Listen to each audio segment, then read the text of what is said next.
Olá, está no ar o CPT na TV. Com muita alegria, a gente vem mais uma vez almoçar com você. Afinal de contas, todo sábado ao 12h30, a gente tem um horário marcado aqui na Ubra TV, trazendo o melhor da programação da Rádio Cristo para Todos, a rádio oficial da Igreja Evangélica Luterana do Brasil. Com muita música, reflexão, entrevistas e bate-papo de diversos assuntos 24 horas por dia. Você ouve em radiocpt.com.br e também assiste aos vídeos em facebook.com/radiodaiel e também agora no YouTube, youtube.com/radiocpt. E a gente abre o programa de hoje com a pergunta do ouvinte: por que há tanta divisão entre os cristãos? Por que há tantas denominações religiosas? O pastor Martinho Zonta que responde no programa Pergunte ao Pastor. Confere aí. Por que há tanta divisão entre cristãos?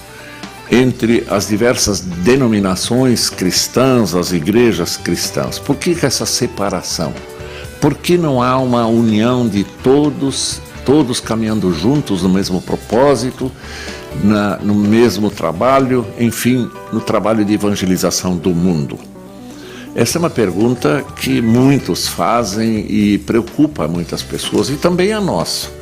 Nós confessamos que nós não gostamos dessa separação e isso nos preocupa muito, porque isso não é um bom testemunho dos cristãos diante do mundo ateu e descrente. Eu vou começar dizendo o seguinte: quando lemos os textos sagrados, a palavra de Deus registrada na Bíblia, nós percebemos que todos os cristãos fazem parte de um corpo. Eles deveriam estar juntos, portanto. Neste corpo, o cabeça é Jesus Cristo. Isso está absolutamente claro nos textos da Palavra de Deus, como, por exemplo, no livro do 1 aos Coríntios, no capítulo 12, versículo 27, onde nós lemos estas palavras: Ora, vós sois corpo de Cristo e individualmente membros deste corpo. A igreja é apresentada como um corpo indivisível, que não é separado, todos integrados num corpo regido pelo Senhor Jesus Cristo. Ele é o cabeça da igreja, diz o texto da palavra de Deus. E também podemos observar que na oração sacerdotal de Cristo, naquela bela oração sacerdotal de Cristo, ele demonstra com toda clareza o desejo da união e harmonia entre todos os cristãos. Isso está de novo claro quando nós lemos o Evangelho de João, capítulo 17, versículos 20 e 21. E eu leio esse texto. O Senhor Jesus Cristo orando, falando com o Pai, ele diz numa parte desta oração, ele diz: não rogo somente por estes, mas também por aqueles que vierem a crer em mim, por intermédio da sua palavra, a fim de que todos sejam um. E como és tu, ó Pai, em mim e eu em ti, também sejam eles em nós, para que o mundo creia que tu me enviaste. Aqui o Senhor Jesus Cristo declara com toda clareza esta vontade dele. Ele roga ao Pai para que o Pai abençoe esse trabalho dele de salvação do mundo, para que ele una todos os que são dele num propósito só, num corpo que é a igreja. É notável então perceber o propósito desta união entre os cristãos. Ele diz no final do versículo que eu li, o propósito muito claramente estabelecido: para que o mundo veja, ou melhor, creia que tu me enviaste. Então, esta união, este estar junto, tem esse propósito de dizer para todos, assim como o Pai e o Filho são unidos, são um, assim os cristãos todos devem estar unidos num só propósito, numa só intenção de vida. E assim, para que todos vejam esta união com Deus e entre os cristãos, baseados no amor de Deus e entre eles o amor, para que todos creiam que tu me enviaste, diz ele para o Pai, para que todos saibam que Jesus Cristo é o Salvador de todos. Então a pergunta que o ouvinte fez é: por que então todos os cristãos não estão juntos? Porque há problemas. Os seres humanos são pecadores e não são perfeitos. Assim como pecam em outras coisas, também pecam nesta questão da desunião. O programa Pergunte ao Pastor vai ao ar toda quarta-feira, às 14h em radiocpt.com.br. Se você tem alguma dúvida que gostaria que fosse respondida pelo programa Pergunte ao Pastor, é só enviar para o e-mail martinho@ielb.org.br. E agora no almoço a gente também quer falar um pouquinho de comida, ou melhor, tempero. Você sabe qual é um dos temperos que não pode faltar num relacionamento? Confere aí com o programa DR na CPT. Quanto menos julgamos, mais empáticos somos. O que essa questão do julgamento tem a ver com a empatia no relacionamento? O que é o julgar? É eu rotular uma pessoa. Falar, o Léo é chato, o Léo é ranzinza, o Léo é corintiano, né? Não sei. Viu? Comecei a ofender. Não, aí não. Aí não. Né? Então, o julgar é isso. O cara perceba, ele não é que está irritado, ele está emburrado, ele é. Estou dizendo que é uma condição dele, então eu já julguei ele. Ele é. A pergunta na empatia é assim, puxa vida, o que será? Por que ele está emburrado? O que está deixando ele emburrado? Será que se eu estivesse passando pelo que o Léo está passando, eu não estaria tão emburrado quanto ele?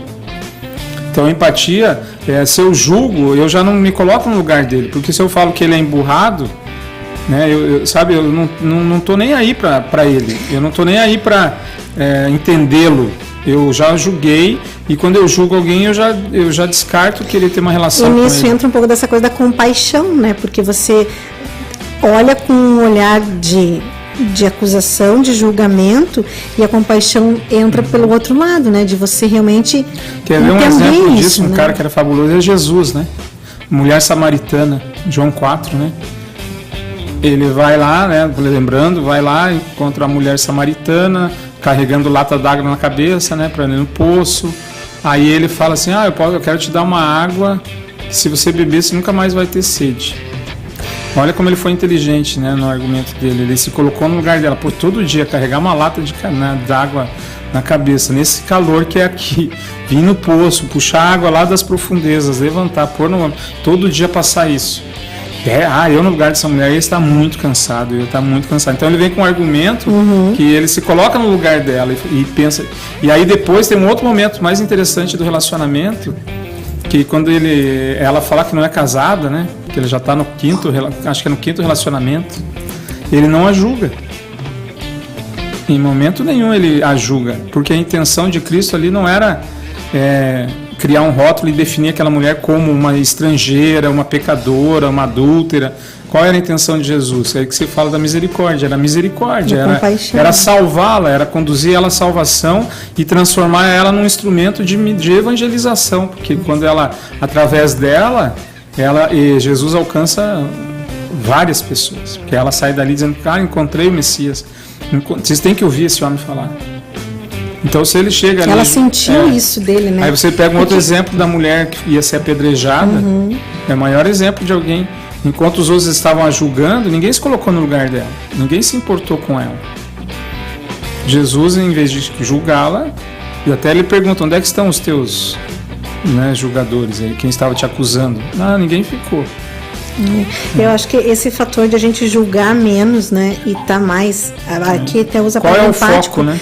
Mas essa coisa de você, com isso, você vai compreender a pessoa, né, se conectar muito mais a ela. Os laços, eu acho que ficam muito mais estreitos, né, as afinidades, aquilo quando você consegue... Quando você julga alguém, isso te aproxima dela ou afasta? Afasta. Porque você só vai olhar os defeitos, as coisas ruins. E aí um dos temas é esse, né? Que você deixe de valorizar os defeitos e valorize e, né, exalte as virtudes. É por isso que eu não vou ficar discutindo lá quem tem razão, mas eu vou tentar encontrar algo que é um ponto de contato entre nós. Agora perceba, até no carro a gente estava falando sobre isso, vindo para cá, né? Que às vezes a empatia e simpatia. É fácil você ser empático com quem pensa parecido, com quem tem as mesmas posições políticas, com quem... agora, por exemplo, hoje... né? Então, mas quando você não gosta de uma pessoa, que você já tem um julgamento definido, por exemplo, minha sogra é ruim, minha tia é um demônio em pessoa, como é que eu vou ter empatia com essa pessoa? Você não vai conseguir, porque você já está colocando aquela barreira então, monstruosa. Então, a primeira coisa, né, que a gente precisa trabalhar aí até em relacionamentos é exatamente você tentar julgar menos e tentar se colocar no lugar daquela pessoa. Puxa vida, se eu estivesse assim, né, se eu sentisse dor o dia inteiro, como eu seria? Na depressão, né? Vê como é difícil as pessoas que sofrem depressão, como são mal avaliadas, e quantas vezes a pessoa é vista como alguém que não tem força de vontade, e aí você chega para ela e fala, levanta daí, menino, você tem que reagir, e ela não consegue, coitada da pessoa, e aí isso é mais um peso para ela. Vamos pensar nesse diagnóstico assim, né, da coisa da depressão em si, que isso afeta tantos relacionamentos, né, pessoais como familiares. E às vezes por julgar, Silmari, uma pessoa, a gente nem percebe que ela está doente. A gente acha que essa é a tia chata, é o sobrinho vadio, é não sei o quê, e aí você nem consegue perceber que ali a pessoa... Porque você vai estar com um olhar diferente, né? Mas eu acho que é isso. E como a gente às vezes tem esse relacionamento estreito, mas ele acaba sendo... nessa nossa corrida do dia a dia, assim, meio que a gente levanta, oi, bom dia, toma café, sai pro trabalho, volta, você nem olha pro você outro, não consegue, às vezes, dar atenção devida, né? Olha o que a Marli fala aqui, Silmari. Vamos lá. Empatia é colocar-se no lugar do outro, procurando sentir o que o outro sente em todas as situações, assim evitamos julgamentos precipitados. Entendi. O DR na CPT é apresentado pelo pastor Valdemar Garcia Júnior e pela sua esposa Silmari Carvalho e vai ao ar toda sexta-feira às 14h em radiocpt.com.br. Agora a gente quer falar sobre outro assunto, fé e ciência. Afinal de contas, fé e hipnoterapia podem andar juntas? O senhor falou muito sobre essa questão do consciente e do subconsciente, né? E voltado também muito à questão das emoções, né, pastor? Em hipnose, a gente lida com as emoções. Então, a gente... E já falando um pouco sobre a questão pastoral e também da fé cristã, a hipnose, ela é ciência. Ela está no campo da ciência. Ela não entra em campo místico, ela não entra no campo da religião. Certo. Então, é possível uma pessoa, já entrando num outro tema que as pessoas provavelmente vão ouvir disso, se eu vou atender uma pessoa que é espírita e ela aconteceu um problema numa outra vida dela, né? Eu sou cristão, eu sou um pastor cristão e eu não acredito naquilo, mas o subconsciente, ele não sabe a diferença entre real e imaginário. Então, se a pessoa tem aquilo no subconsciente, que lá numa vida passada ela morreu atropelada, eu preciso tratar isso como realidade, ok? Embora eu não acredite, mas para o subconsciente isso é verdade. Ele não sabe a diferença entre real e imaginário. Então, normalmente, quem não acredita, quem não crê, não regride para uma outra vida, porque isso não faz parte da crença dele, digamos assim. Certo. Isso já é para ficar bem claro, a questão da regressão para vidas passadas aí para a galera. Fé e hipnoterapia podem caminhar juntas? Então eu queria que o senhor fosse mais específico assim no dizer quando podem, né? Se podem caminhar juntas e quando ela pode estar batendo de frente, né? A fé e a ciência. Essa semana, por coincidência, eu estava lendo um artigo do Jerry Kay, que é um dos fundadores da Omni, e por incrível que pareça, eu não sabia que ele era teólogo, e lendo o artigo eu vi que ele estava citando alguns livros bem específicos, assim como o Dicionário Internacional de Teologia. E aí eu comecei a perceber um olhar muito dócil, muito tranquilo dele com relação à Bíblia e à hipnoterapia, a hipnose e a Bíblia. E uma das primeiras citações que ele faz é sobre a questão de Adão, quando Adão quando Deus coloca Adão num sono profundo. E ele afirma o seguinte no artigo dele, ele diz assim, teologicamente não convém afirmar que Deus hipnotizou Adão, né? Mas não resta dúvidas a respeito da existência desse fenômeno, né? Ou seja, e aí se você vê o apóstolo Paulo, por exemplo, a conversão de Saulo, né? Essas questões das visões, né? Que isso é possível que a gente tenha algum tipo de visão na hipnose, sim, mas nunca a gente pode inclusive ver para frente. É tanto que eu peço para as pessoas fazerem assim, ó, eu quero que realmente você imagine você daqui 10 anos. Ou seja, ela traz para a memória dela algo que é futuro, mas que ainda não existe. Então, é ciência, não é fé. Ok? Então, eu não esbarro, em momento algum, eu vou esbarrar na questão da crença da pessoa. Eu não chego lá. Você confere a entrevista completa com o pastor Jean Paulo Oliveira, de Jaraguá do Sul, sobre esse assunto no nosso podcast, acessando radiocpt.com.br. E agora chegou aquele momento da nossa mensagem, reflexão à luz da Palavra de Deus.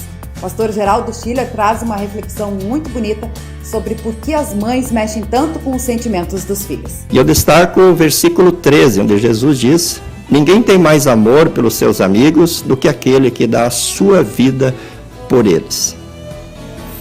Querido ouvinte, você que nos acompanha pelo Facebook, a pergunta que faço é: por que será que as mamães mexem tão profundamente com os nossos sentimentos? Certamente é porque existem laços de amor muito fortes entre as mães e filhos. E esses fazem com que os filhos as elejam as mães, para exercerem algumas funções muito especiais em suas vidas. Em primeiro lugar, os filhos elegem suas mães para serem suas intercessoras. Quando precisam pedir algo importante ao pai ou a outra pessoa, normalmente o fazem através dela, através da mamãe. Em segundo lugar, os filhos elegem suas mães para serem suas mediadoras. Qual é o filho que não se sente seguro quando a sua mãe o representa junto à sua professora, ao diretor da sua escola ou qualquer outra pessoa? Em terceiro lugar, os filhos elegem suas mães para serem suas defensoras. Quase sempre eles fazem questão de contar os seus problemas, primeiramente à mãe, pois acreditam sinceramente que ela vai defendê-los. Deus também elegeu seu Filho Jesus Cristo para ser o nosso intercessor, nosso mediador e o nosso defensor, conforme nós vemos em Romanos 8:34, 1 Timóteo 2:5 e 6 e 1 João 2:1 e 2. Não é em vão que a palavra de Deus compara o amor de Jesus por nós ao amor de nossa mãe. Porém, ela ressalta que o amor de Jesus por nós é infinitamente maior do que o amor de nossa mãe. É por isso que Jesus nos diz: ninguém tem mais amor pelos seus amigos do que aquele que dá a sua própria vida por eles. João 15:13. Sem dúvida, queridos amigos, a nossa mãe é a pessoa que melhor exemplifica o significado de Jesus e de sua obra em nossas vidas. Se a presença ou a lembrança de nossa mãe nos dá tanta segurança e mexe tanto conosco, quanto mais Jesus pode nos fazer seguros e felizes eternamente. Mamães, muito obrigado pelo amor que vocês nos dedicam. Obrigado por serem para nós uma prova viva do amor de Jesus. E o CPT na TV chegou ao fim, mas não fique triste não. Você confere a nossa programação 24 horas por dia em radiocpt.com.br. E também é convidado a assistir aos nossos vídeos no facebook.com/radiodaielp e também agora pelo youtube.com/radiocpt. Desejo a todos um abençoado final de semana e espero vocês aqui no próximo sábado, 12h30, na Ubra TV. Tchau, tchau!